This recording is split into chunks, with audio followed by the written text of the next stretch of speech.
আপনি যদি বহু দিনের জন্য বাড়িতে টমেটো সংরক্ষণ করতে চাইছেন, তাহলে প্রথমেই লাল লাল পাকা টমেটোকে রাফলি কেটে ব্লেন্ডারে দিয়ে মিহি পেস্ট তৈরি করে নিন। এবার এই পেস্টটাকে আমরা ভালো করে ছেঁকে নেব যাতে কোনো রকম ছিবড়ে না থাকে।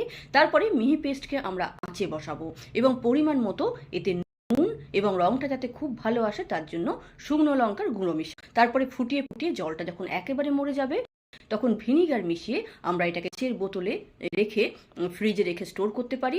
তাহলে আমি যেভাবে স্টোর করি সেভাবেও কিন্তু আপনি স্টোর করতে পারেন।